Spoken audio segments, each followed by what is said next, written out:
सी pack चीन के one belt one road initiative, जिसको हम BRI भी कहते हैं, mean belt and road initiative का एक बहुत ही अहम हिस्सा है।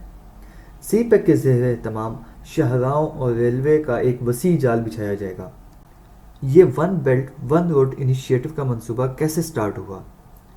जैसा कि हम सब जानते हैं कि अमेरिका दुनिया की सबसे बड़ी सुपर पावर है, और सुपर पावर इसलिए है क्योंकि उसकी एक्सपोर्ट एंड GDP दुनिया की सबसे ज़्यादा है।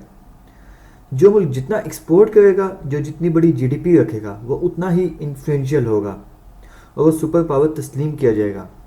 लेकिन फिर 2013 में चाइना दुनिया का सबसे बड़ा एक्सपोर्टर बन गया, और उसके बाद दोनों ममालिक की एक्सपोर्ट्स तकरीबन मिलती जुलती रही हैं।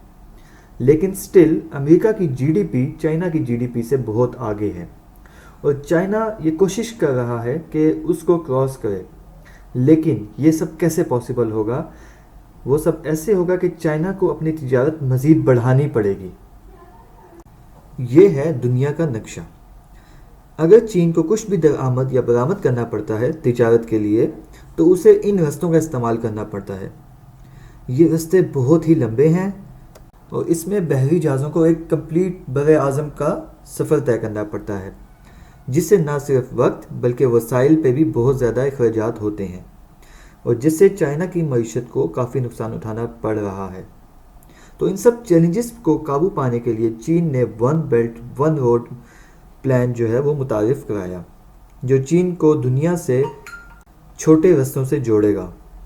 और इन रास्तों में एक बहुत ही अहम पाक चीन इक्तिसादी राहदारी है, मीन्स सी पैक है, जिसको हम चाइना पाकिस्तान इकनॉमिक कॉरिडोर कहते हैं, जो चीन के शहर काश्गर को पाकिस्तान के शहर गवादर की बंदरगाह से जोड़ता है और चीन के लिए समंदर तक रसाई आसान करता है।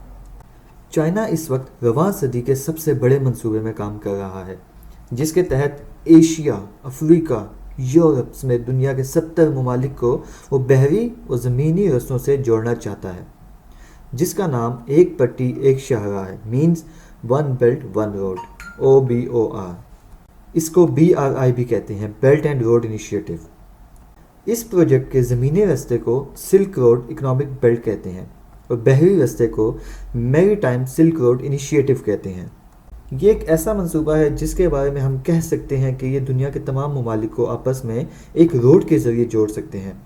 एक पट्टी एक शाहराह, ये एक ऐसा मंसूबा है जिससे दुनिया की 3 अरब आबादी फ़ायदा उठा सकती है। ये 2049 तक मुकम्मल करने तक का प्लान है।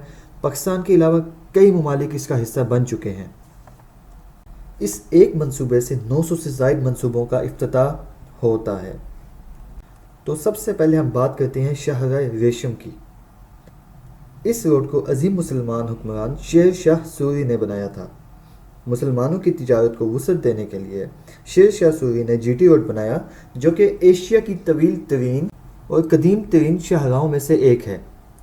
ये शाहराह जनूबी एशिया को वस्ती एशिया से मिलाती है, जो बांग्लादेश से शुरू होकर भारतीय इलाकों से होते हुए पाकिस्तान, पंजाब भर में, खैबर पख्तूनख्वा और आखिर में अफ़गान शहर काबुल तक जाती है। अहद कदीम में इन तिजारती रास्तों को मजमूई तौर पे एक रोड का नाम दिया गया, जिसको शाहराह रेशम कहा जाता है। इस रोड से मुसलमानों ने तिजारत करके बहुत ज़्यादा फ़ायदा उठाया। चीन क्या करने जा रहा है? चीन ने जो अब नई शाहराह रेशम का मंसूबा बनाया, वो कई इक्तिसादी राहदारियों और एक समंदरी शाहराह रेशम पर मुश्तमिल है, जबकि इससे हटकर gas pipeline, oil pipeline, rail road और दीगर मंसूबों का भी एक अहम हिस्सा है। इस वक्त दुनिया के 125 ममालिक और 49 आलमी तंजीमें भी इस फॉर्म का हिस्सा बन चुकी हैं। हम ये कह सकते हैं कि एक वर्ल्ड ऑर्डर वो था जो मगरिब ने कायम किया। और याद रखें, one belt one road initiative ये एक नया वर्ल्ड ऑर्डर है। तो अब हम बात करते हैं सी पैक की। ये है दुनिया का नक्शा। इस सी पैक से चाइना का शहर काश्गर, जो पाकिस्तान के शहर गवादर बंदरगाह तक एक रास्ता है। ये सी पैक मंसूबा चाइना के शहर काश्गर को पाकिस्तान के शहर गवादर से जोड़ेगा। इस सी पैक के ज़ेरे तमाम कराकोरम हाईवे को दोबारा से तामीर किया जाएगा।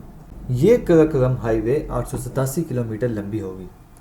اور پاک چین بارڈر کو حسن ابدال کے قریب برہان شہر سے ملائے گی۔ ایسٹرن الائنمنٹ کا مطلب سندھ اور پنجاب کی باقی شہرائیں ہیں۔ یہ موٹر وے پاکستان کے دو بڑے شہر کراچی اور لاہور کو ملائے گی۔ ویسٹرن الائنمنٹ واہ کینٹ کے قریب رحم آباد انٹرچینج سے شروع ہوگی اور ڈیرہ اسماعیل خان کے قریب یارک تک جائے گی، پھر یارک سے یوب، یوب سے کوئٹہ، کوئٹہ سے سوراب، خوشاب، تربت اور پھر گوادر تک جائے گی۔ مستقبل میں سینٹرل الائنمنٹ کے طویل مدتی منصوبے باسما، خزدار، سکھر، لیا اور مظفر گڑھ کو جوڑیں گے اور ڈیرہ اسماعیل خان پہ ختم ہوں گے۔ ریلوے منصوبوں میں کراچی اور پشاور کے مابین مین لائن 1 ریلوے لائن کی مکمل مرمت کی جائے گی۔ سندھ میں کوٹلی اور اٹک کے درمیان ریلوے لائن 2 کو اپ گریڈ کیا جائے گا۔ کوئٹہ کے قریب بوستان سے لے کر ڈیرہ اسماعیل خان کے قریب کوٹلہ جام تک ریلوے لائن 3 کا منصوبہ ہے جو جنوبی افغانستان تک رسائی حاصل کرے گا۔ طویل مدتی منصوبوں میں کھنجراب پاس سے لے کے حویلیاں تک کی ریلوے لائن شامل ہے۔ گوادر پورٹ کی توسیع اور اپ گریڈیشن کی جائے گی تاکہ بڑے جہازوں پر لوڈنگ اور ان لوڈنگ آسانی سے ہو سکے۔ بندرگاہ کے گرد بریک واٹر بنایا جائے گا جس کی مدد سے بندرگاہ کو پانی کی خطرناک لہروں سے بچایا جا سکے۔ ایک LNG گیس فیسلٹی جو کہ سمندر پہ موجود ہوگی، جو کہ Iran Pakistan gas pipeline سے جڑی ہوگی۔ اور گوادر شہر میں ایک نیا بین الاقوامی معیار کا ایئرپورٹ تعمیر کیا جائے گا۔ 300 میگا واٹ کا کوئلے سے بجلی بنانے والا پاور پلانٹ، ایک ڈیسلینیشن پلانٹ جو سمندر کے پانی کو صاف کر کے استعمال کے قابل بنائے گا، اور 300 سے زائد بستروں پر مشتمل ایک ہسپتال بنایا جائے گا۔ توانائی کی پیداوار سی پیک کی ایک سب سے بڑی توجہ کا مرکز ہوگی، اور ان منصوبوں کی تفصیلات کچھ اس طرح ہیں۔ گلگت میں Diamer and Bhasha dam, Kaghan valley میں Sukhi Kinari hydro power project, Neelum Jhelum hydro power project, Tarbela 4 extension project, دریائے جہلم میں کروڈ ڈیم، اور Pakistan China fibre optic project. کوئلے سے بجلی بنانے والا پنڈ دادن خان میں ایک پلانٹ، اور شیخو پورہ کے قریب بکھی پاور پلانٹ، قصور میں بلوکی پاور پلانٹ، ساہیوال میں کول پاور پلانٹ، اور China Pakistan joint cotton biotech laboratory, اور شمسی توانائی سے بجلی بنانے والا Quaid Azam solar park near the city of Bahawalpur. Thar coal field میں تھر 1 اور تھر 2 ہوا سے بجلی بنانے والا ٹھٹا کے قریب پاور پلانٹ، بھمبھور کے قریب Dawood wind power plant and port Qasim power project, China Pakistan joint marine research centre Hub coal power plant, اور گوادر سے نواب شاہ تک LNG پائپ لائن بچھائی جائے گی جو کہ Iran Pakistan gas pipeline کا ایک حصہ ہوگی۔